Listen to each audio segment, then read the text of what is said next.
You know, it is a dangerous thing living in the home of a preacher. At any moment, something you say or do might get stored away in the nooks of that preacher's brain, just to be used for the exact moment when it can be broadcast to the whole congregation in a sermon illustration. I promise everyone in my family has signed a waiver. They knew what they were getting into. And today's victim is my son, Clive. Clive is 5 now, and he's starting to be able to put together more complex thoughts that he has learned from various places. And over the years, we have had to talk to him about death and what it means. Once he asked me why I didn't have a granddad, like he has a granddad. That was an emotional one for me, as you can imagine. Or we've had to talk about why it isn't good to smush bugs because they can't come back. That one was less emotional, but still important, I think.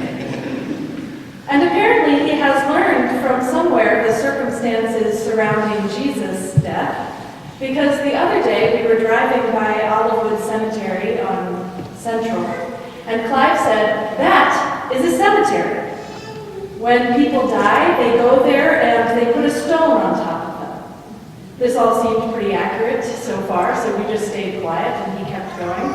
He said, "When you're dead, you're dead. That's it. There's no more." Still fairly accurate.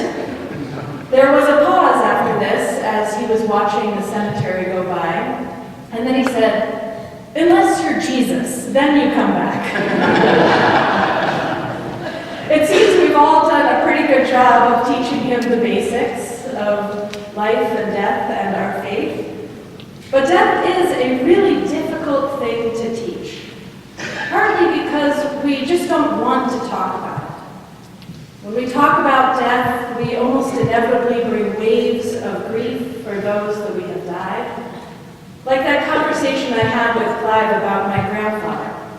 Of course I want to remember my grandfather, and of course I want to talk about him with Clive, but I don't necessarily want to remember how much I miss him as we're getting ready to go to the park or playground. I don't want to look weepy around the other parents who are there as well.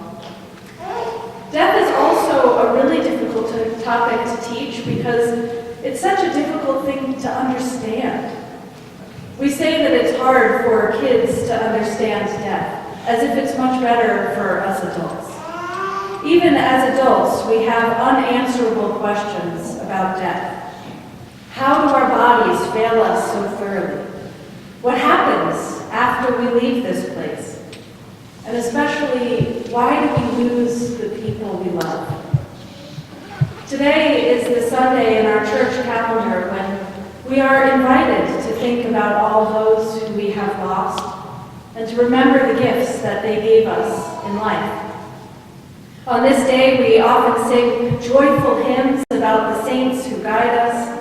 We praise the gift of community, past and present, and we revel in the joy that we have found in the presence of our loved ones.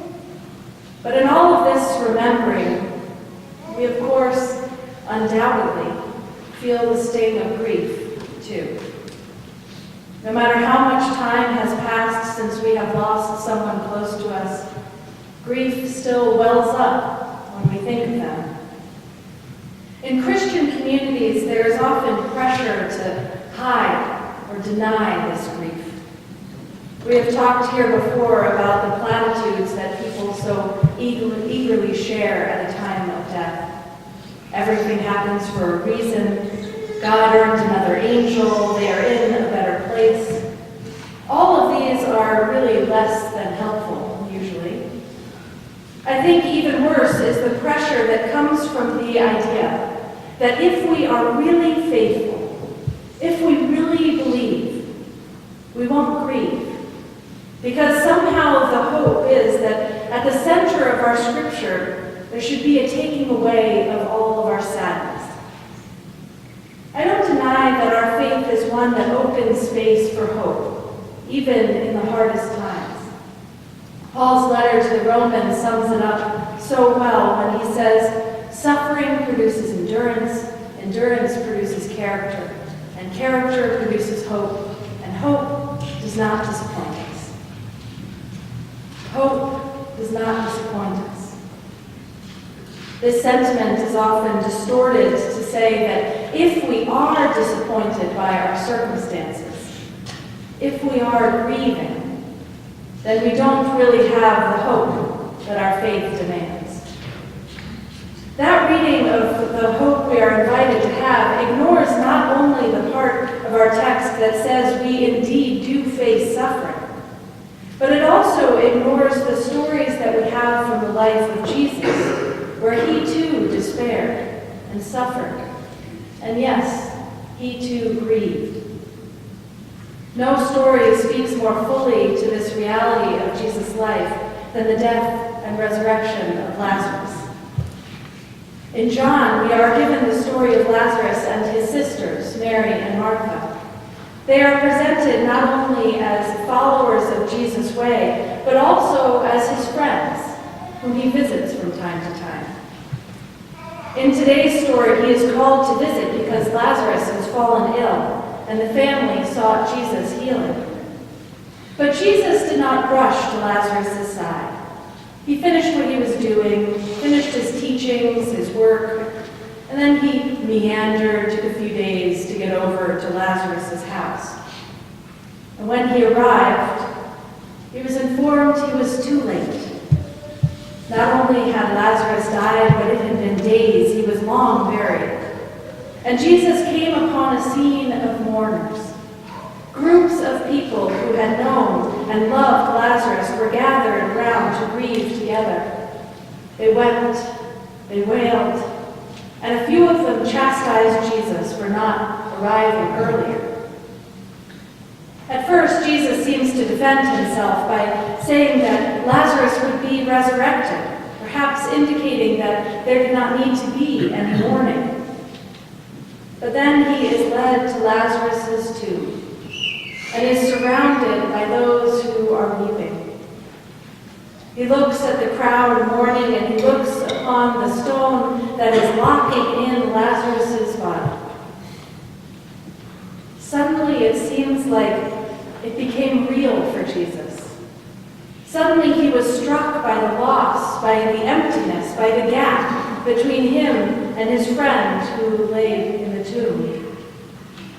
Because as Jesus stands there, our text says that he began to weep.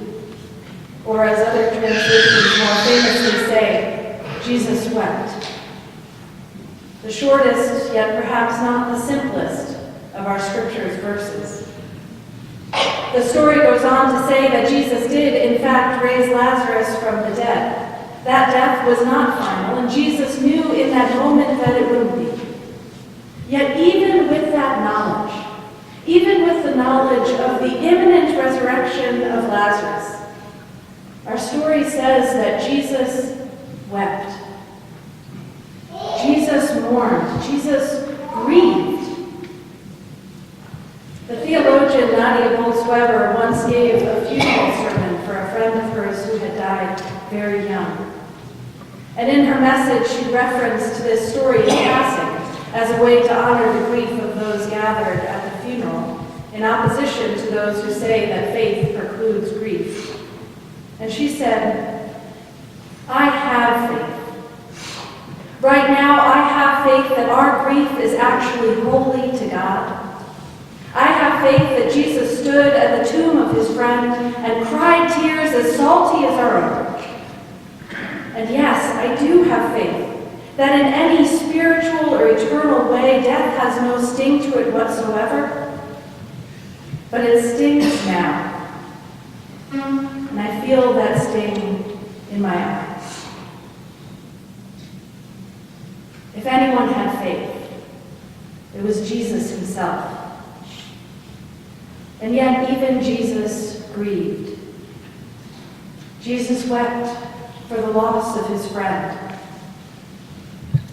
Jesus grieved because Jesus loved. And so too we make space for grief, because we too love. Yes, it is true that in our stories of resurrection and healing and future dreaming of God's kingdom, we do find hope. But that hope does not preclude grief. Today, we remember that we are not unfaithful when we grieve. In fact, grief is holy in itself. It is good, and it is faithful, because it shows that we have truly loved as we are called by our God to love.